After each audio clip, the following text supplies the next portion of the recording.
আজকে যদি ওটা কোনো দলের মিছিল বা দলের মিটিং না হয়ে সাধারণ মুসলমানদের মিটিং হতো ওয়াকফ বিলের বিরুদ্ধে, তুমি কি এই কথা বলতে পারতে? কখনো এই কথা বলার সাহস পেতে না। আজকে ওই দল ডেকেছে বলে তুমি হঠাৎ করে এই কথা বলে দিলে। কিন্তু এই কথাটার পেছনের ব্যাকগ্রাউন্ডটা যদি একবার চেক করি, এই ইমাম মুয়াজ্জিনদের টাকা আটকে গিয়েছিল, সেটা তো আটকে দিয়েছিল দিল্লি থেকে। তাহলে তুমি কিসের জন্য এই পশ্চিমবাংলায় তুমি কেন ধর্নায় বসেছিলে রাস্তায়? তুমি তো দিল্লি চলে যেতে পারতে। আসলে এই হক কথাগুলো বললে আমরা নাকি তাদের বিরোধী হয়ে যাই সঙ্গে সঙ্গে। মানে ফ্ল্যাশব্যাক। বলছি ওয়াকফ বিলের বিরুদ্ধে মিটিংয়ে যাচ্ছ আর স্লোগান দিচ্ছ তোমার দলের এবং তোমার নেতার। বলছি তোমাদের এই মিছিলটা মুসলমানদের সম্পদ রক্ষার্থে নাকি তোমাদের দলের প্রচারের জন্য? কোনটা? তোমাদের মিছিল সম্পূর্ণ হয়েছে সেটা আমরা দেখেছি। শুধু ঝামেলাটা কোন জায়গায় হয়েছে? ঝামেলাটা হয়েছে ঘটকপুকুর থেকে সায়েন্স সিটির ভিতরে। আচ্ছা বলেন তো, তোমাদের ওই দলের যে লিডার, সেই লিডারটা ওই মিছিলের জন্য ডেকেছে শুধু ঘটকপুকুর থেকে সায়েন্স সিটি পর্যন্ত এই মানুষগুলোর জন্য নয়, পুরো পশ্চিমবঙ্গ প্লাস যতদূর পর্যন্ত তোমাদের দলের লিড দেওয়া আছে বা তোমার দলের প্রচার আছে ততদূর পর্যন্ত সবাইকে ডেকেছে। কিন্তু তোমাদের মিছিল সম্পূর্ণ হলো, তোমাদের নেতা কলকাতায় পৌঁছলো, তোমাদের মিছিল ভালোভাবে শুদ্ধভাবে হলো, সুস্থভাবে হলো, কিন্তু ঝামেলাটা এই ঘটকপুকুর থেকে সায়েন্স সিটির ভিতরে হলো কেন? তাহলে এটাই বোঝা গেল যে সায়েন্স সিটি থেকে ঘটকপুকুর পর্যন্ত যে নেতার আন্ডারে, মানে যে নেতা নেতৃত্ব দিচ্ছে এই এলাকাটা, তাহলে এই এলাকাটা কত শান্তিপ্রিয়। মানে ওই দিনে তোমাদের নেতা কলকাতায় মিছিলে ডেকেছে, কোথাও ঝামেলা হয়নি, কোথাও মারপিট হয়নি, কোথাও পুলিশের সঙ্গে ধস্তাধস্তি হয়নি, পুলিশের গাড়িতে আগুন জ্বালানো হয়নি, কোথাও ওই মিছিলের মুসলমানদের গায়ে পুলিশ হাত তোলেনি। শুধু ঘটকপুকুর থেকে শুরু করে সায়েন্স সিটি পর্যন্ত এর ভিতরে পুলিশের সঙ্গে ঝামেলাটা হয় এবং ধস্তাধস্তি হয়, মারপিট হয়, গাড়িতে আগুন জ্বালানো হয়, নানান রকম হাবিজাবি এখানেই ঘটে। তাহলে এখানকার মানুষ, মানে এই এলাকাটায় যিনি পরিচালনা করছেন বা যিনি নেতৃত্ব দিচ্ছেন, সেই নেতার এলাকাটা কত শান্তিপ্রিয় এটা মানুষ বুঝতে পেরেছে। এটা প্রথম গেল। দ্বিতীয় কথা, এটা কোনো পার্টির মিছিল মিটিং নয়, এটা ওয়াকফ বিলের বিরুদ্ধে মিটিং। এখানে আমি ডাকবো একা, আর কারো সঙ্গে নেব না, আমি হামবুড়িয়া দেখিয়ে বড় নেতা সাজতে যাব, এরকম দাপট এখন তোমাদের হয়নি। আমি তোমাদের বিরুদ্ধে কিছু বলছি না, জাস্ট আমি এটাই বোঝাতে চাচ্ছি। এর আগে কামরুজ্জামান ডেকেছে, আরও কত ওলামা, তাদের নাম বলছি না, ডেকেছে, তারা কিন্তু একা ডাকেনি, তারা অন্তত শত শত আলেমদের সঙ্গে নিয়ে ডেকেছে, কয়েক ডজন আলেমদের সঙ্গে নিয়ে তারপরে একটা সমাবেশ বা একটা মিছিল ডেকেছে। সেখানে কোনো পুলিশ ঝামেলা তো দূরের কথা, সেখানে কোনো ঝামেলাই হয়নি। কিন্তু তোমাদের এই মিছিলে কেন ঝামেলা হলো? আমরা এখন খবর পেয়েছি যতটা, এটা সত্য মিথ্যা তোমরাই ভালো জানো। এই পুলিশটা ডাইরেক্ট বলছে যে এখানে আমাদের হাতে কোনো নথি আসেনি, লালবাজার থেকে কোনো নথি আসেনি যে এই মিছিলটা করতে দেওয়া যায়।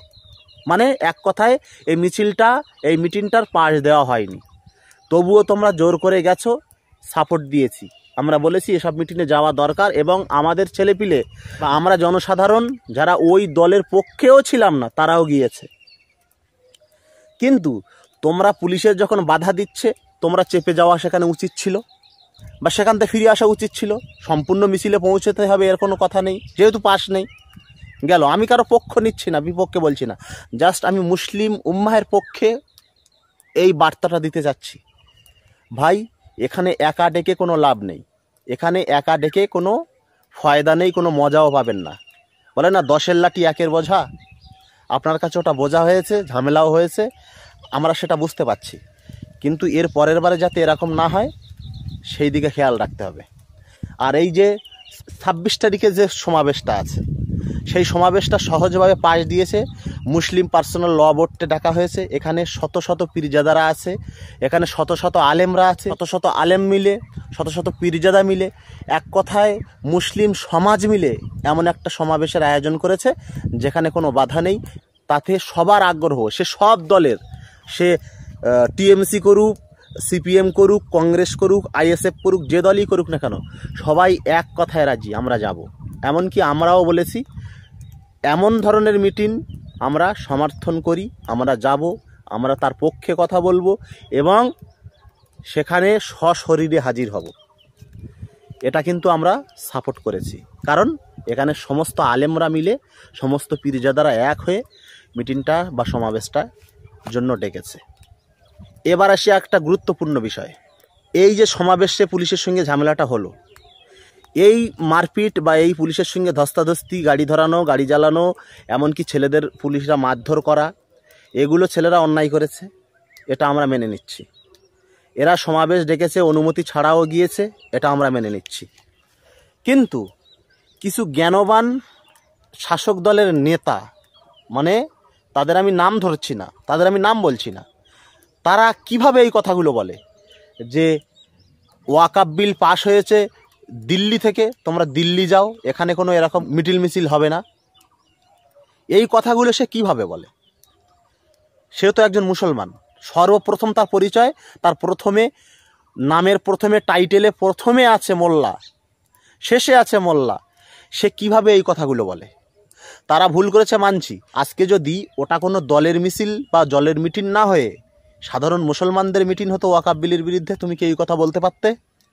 কখনো এই কথা বলার সাহস পেতে না। আজকে ওই দল ডেকেছে বলে তুমি হঠাৎ করে এই কথা বলে দিলে। কিন্তু এই কথাটার পেছনের ব্যাকগ্রাউন্ডটা যদি একবার চেক করি, এই ইমাম মুয়াজ্জিনদের টাকা আটকে গিয়েছিল, সেটা তো আটকে দিয়েছিল দিল্লি থেকে। তাহলে তুমি কিসের জন্য এই পশ্চিমবাংলায় তুমি কেন ধর্নায় বসেছিলে রাস্তায়? তুমি তো দিল্লি চলে যেতে পারতে। তুমি ধর্নায় বসলে পশ্চিমবাংলায়, সেটা রাইট হয়। আর তারা মিছিল করলে বা মুসলমানরা মিছিল করলে সেটা তাদের দিল্লি যেতে হয়। এটা কোন মুসলিম নেতার কথা বা কোন মুসলমানদের কথা, এটা আমি বুঝি না। তুমি করলে ঠিক, তারা করলে বেঠিক, এটা কিন্তু কখনো মেনে নেওয়া যায় না। তাদের বিরুদ্ধে এই কথাগুলো বলা যায় যে রাইট ছিল না, অনুমতি ছিল না, তোমরা কেন গিয়েছো, এ কথা বললে শত শত হাজার হাজার লক্ষ লক্ষ মুসলমানরা এই কথাকে সাপোর্ট করতো। তুমি কোন বিবেকে এই কথাটা বলো যে বিল পাস হয়েছে দিল্লি থেকে, তোমরা দিল্লি গিয়ে করো, কেন্দ্রে গিয়ে করো, তোমরা পশ্চিমবাংলায় কেন ঝামেলা করছো, পশ্চিমবাংলায় কেন মিটিং করছো, মিছিল করছো? এই কথাটা তুমি কোন বিবেকে বলো? তুমি তো একজন মুসলিম। এটা একজন অমুসলিম বা কোনো অমুসলিম নেতা বা বিজেপির কোনো নেতা তারা বললে এ কথাটা নর্মাল ভাবতাম আমরা, নর্মাল। তুমি একজন মুসলিম নেতা হয়ে তুমি এই কথা কিভাবে বলো? এবার আসি ফাইনাল কথায়। এই সময়টায় আমি হাম্বুড়িয়া দেখি আমি বড় নেতা, আমি হাম্বুড়িয়া দেখে বলবো আমি বড় পীর, আমি বড় আলেম, আমিও ওদের কাছে উপজে যাব কেন? এরকম মন মানসিকতা যদি থেকে থাকে, আপনার মুখে পেশাব ফেরার মতো একজন মানুষ পাবেন না। আপনার মুখে পেশাব ফেরার মতো একজন মানুষ পাবেন না। আপনি বড় আলেম হয়ে যাননি যে আপনার স্পেশালভাবে দাওয়াত করে আপনার সেই সমাবেশ বা সেই মিছিলে আপনাকে নিয়ে যেতে হবে। হ্যাঁ, আমি কয়েকটা ফেসবুকে পোস্ট বা কমেন্ট দেখছিলাম, আমি সেই পোস্টের বিষয়েই কথা বলছি।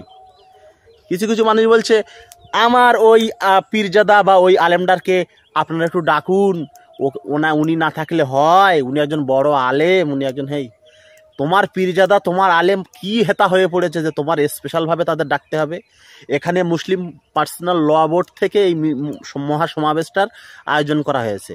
তোমার পীর বা তোমার আলেম এত বড় আলেম হয়ে যায়নি যে তার স্পেশালভাবে চিঠি দিয়ে দাওয়াত করে সেখানে আনতে হবে। আসতে হয় আসো, না হয় ভাগো। তুমি হাম্বুড়িয়া দেখিয়ে বড় পীর সাজতেছো। বর্তমান যা সময় চলছে, ওই পীর সাজার কোনো প্রয়োজন নেই। তুমি পীর হও, এই ঝামেলা মিটুক, তখন পীরগিরি দেখাইও। এখন পীরগিরি দেখিয়ে কোনো লাভ হবে না। তো সব আলেম ওলামারা, সব পীরজাদারা আসতে পারুক না পারুক, তারা যদি প্রচার করে বা তারা যদি বলে যে মোটামুটি ওই জায়গাটায় যাও, আমরা যেতে পারছি না, সে ডেকেছে যেহেতু যাও, আমরা সমর্থনে আছি, তাহলে সেখানে যাও। তবে একা মাথা মেরে আমি বড় নেতা, আমি হাম্বুড়িয়া, আমি কাউকে সঙ্গে নেব না, এইরকম পীরগিরি, এরকম আলেমগিরি এখন আর চলবে না। এটা হচ্ছে ফাইনাল কথা। তো ফ্রেন্ডস, ভিডিওটা শেয়ার করুন জনস্বার্থে, মুসলিমদের স্বার্থে। আসসালামু আলাইকুম।